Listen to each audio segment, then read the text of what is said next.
of nuclear weapons and capabilities. Could you please explain a little bit more, just in plain English? I'm not sure a normal American watching would understand what a breakout means. Explain a little more in plain English what you mean and its implications for our security. Senator, sir, first, that's not a talking point. I formally informed the Secretary of Defense of that fact last year. There's two components that I can talk about here. I'd be happy to go into more detail in closed session. First is it signals a significant shift in their capability and fundamentally their strategy. China has long been in a minimum deterrent posture, which was consistent with their stated no first use policy. They now have significantly more capability than is necessary to execute a minimum deterrent strategy, and it enables them now to execute any plausible nuclear employment strategy. Second is on our side. It drove me to have to take operational actions in response to a dramatic change in the threat, and so I'll go into more detail as to what those were in closed session. So despite their so-called no first use policy, they are building a nuclear arsenal capable of executing a first strike. One, Senator, they have plenty of capability that have no role in a true minimum deterrent strategy.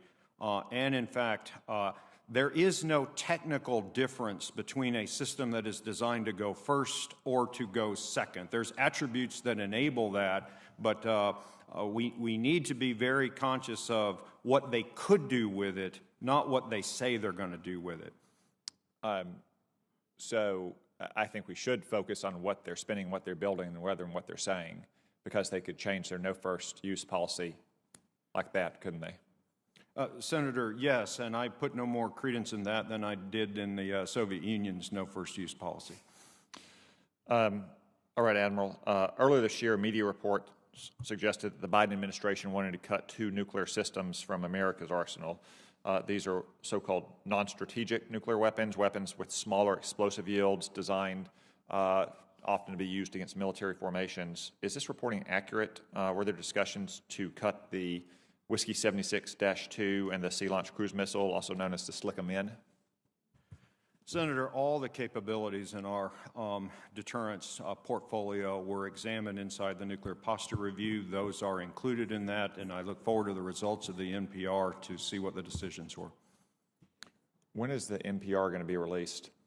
Senator, I'd have to defer you to OSD for that answer, but I do want to make a point about those capabilities in particular, which is every capability that is in the U.S. arsenal is there for a reason. It is designed to produce an effect against an assessed threat. If we don't have a capability, the threat that drove it to be there still exists. And so we either as a nation have to choose to take the risk that we can't achieve that effect, or we have to go find another way to go do that. And that is something we're going to continue to have to do even after we finish the Nuclear Posture Review. I can give you more details, sir, in closed session. Thank you. I agree with that, and I agree that we are, to a degree, self-deterring while we're letting Russia run wild on non-strategic nuclear weapons, yet we are considering cutting our own. I want to turn to the canceled test in recent days. Admiral, it's correct that we have routinely conducted unarmed tests for our Minuteman III missiles, and that we give Russia advance notice to those tests, correct? Senator, that is correct, for a long time. And they're routine, they're scheduled well in advance, correct? Yes, they are, sir. We canceled one of those in the last week, correct? Senator, we rescheduled it. So it okay, was so let me ask you this. These tests are a critical part of keeping our nuclear deterrent healthy and viable, right? Senator, that's a 50-year-old weapon we're talking about. I need those tests, actually, and I want to acknowledge their Air Force tests, for us to maintain confidence in the reliability. And so you can say we reschedule it, but there is a detailed and long-standing testing schedule. So what we really did was cancel it. Did we cancel that test because we didn't want to, quote-unquote, escalate with Russia? Senator, we are trying very hard not to send any escalatory signals at this point.